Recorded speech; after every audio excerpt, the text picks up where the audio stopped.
وما خلقت الجن والإنس إلا ليعبدون صدق الله العظيم قال رسول الله صلى الله عليه وسلم خيركم من تعلم القرآن وعلمه أو كما قال عليه الصلاة والسلام আপনারা সবাই ভালো আছেন আলহামদুলিল্লাহ আমি ভালো আছি আলহামদুলিল্লাহ আমি খুব বেশি দূরের না আপনারা হয়তো অনেকেই চিনেন চান্দননগর মাদ্রাসার কাছেই আমার বাড়ি মাওলানা মনিরউদ্দিন চান্দননগর মাদ্রাসার উত্তর পাশে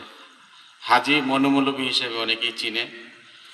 ওনার ছোট ছেলে আমরা তিন ভাই আর যিনি একটু আগে পরিচয় করে দিয়েছেন এই মাদ্রাসার পরিচালক উনি আমার খালু আরেকজন আছে এখানে মাওলানা সাহেব চিনেন মনে হয় আপনারা সবাই চিনেন পাশেই তো বাড়ি উনিও আমার খালু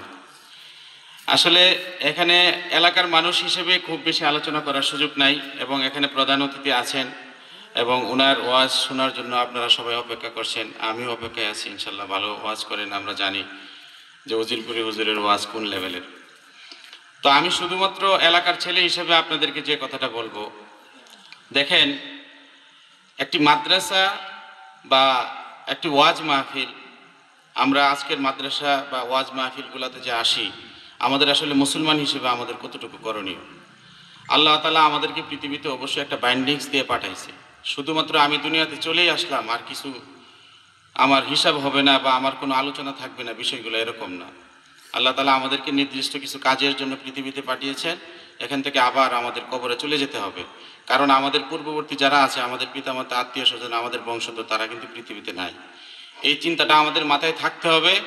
সাথে সাথে আমাদের চিন্তা করতে হবে যে আসলে আমরা এই দুনিয়াতে আসছি আল্লাহ তাআলার হুকুম আহকাম আমাদেরকে মানতে হবে সেই হিসেবে আমি কোরআনের আয়াতটা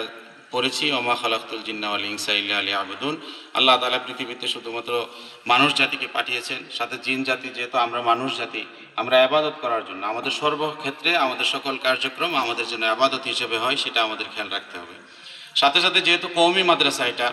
কওমি মাদ্রাসাগুলোর সাথে যদি আমরা আমাদের সন্তান বা আমাদের উঠা বসা যদি না থাকে তাহলে আমরা প্রকৃত ইসলাম আসলে আমরা ধারণ করতে পারবো না এই বিষয়গুলো আমাদের সাথে থাকতে হবে এবং আমি যেহেতু একটি দলের প্রতিনিধিত্ব করি ইসলামী আন্দোলন বাংলাদেশ হাত পাকা চরমনাই পীর সাহেব হুজুরের দল আপনারা জানেন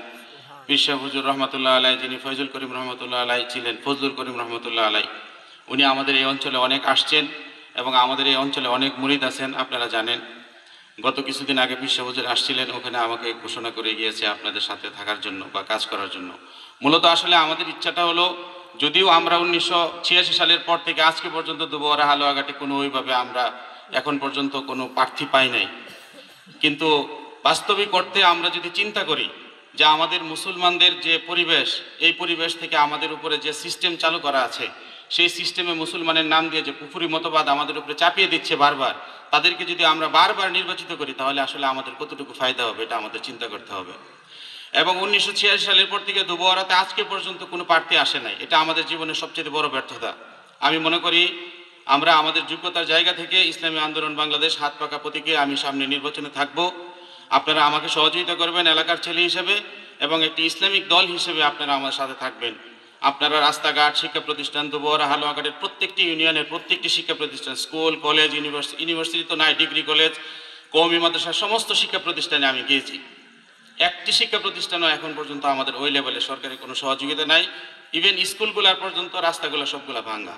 1971 সালের পরে স্বাধীনতার পরে আজকে যে রাস্তা দিয়ে আসছেন সেই আজকে 50 বছর আগের যে রাস্তা এখন পর্যন্ত নদীর পাড়ের এই রাস্তা বর্তমান আধুনিকতার যুগে আমাদের এটা হওয়ার কথা ছিল না এটা আপনাদের অবশ্যই চিন্তা করতে হবে যে দলই আসুক না কেন যারা ভালো কাজ করছে যারা পৃথিবী থেকে চলে গেছে চেয়ারম্যান মেম্বাররা তাদের জন্য আমরা অবশ্যই মাগফিরাত কামনা করি কিন্তু যে সমস্ত দুষ্টরা যারা আমাদের এখান থেকে নির্বাচিত হয়ে যারা রাস্তা যারা কাবিকার টাকা যারা বিভিন্ন সরকারি অনুদান মেরে দিয়েছে এবং দলের নেতা হওয়ার কারণে তারা তাদের উন্নয়নই করেছে কিন্তু এলাকার উন্নয়ন করে নাই সমাজের উন্নয়ন করে নাই তাদের থেকে আমাদের দূরে থাকতে হবে অবশ্যই একটি ইসলামিক দল ইসলামী আন্দোলন বাংলাদেশ হাত পাকা সেই হিসেবে আমি আপনাদের সাথে থাকবো ইনশাল্লাহ সামনের নির্বাচনে আমি চাই আপনারা আমাকে সহযোগিতা করবেন দুবরার ছেলে হিসেবে এলাকার ছেলে হিসেবে ইনশাল্লাহ আপনারা সহযোগিতা করবেন ভোট দিবেন ইসলাম ভিত্তিক সমাজ ব্যবস্থা ইনসাফ ভিত্তিক সমাজ ব্যবস্থা ইসলামী আন্দোলন বাংলাদেশ সবসময় কাজ করে যাবে আপনাদের কাছে দোয়া চাই ইনশাল্লাহ বারবার দেখা হবে আপনারা হাত পাকায় ভোট দিবেন আসসালামু আলাইকুম ওয়া রাহমাতুল্লাহ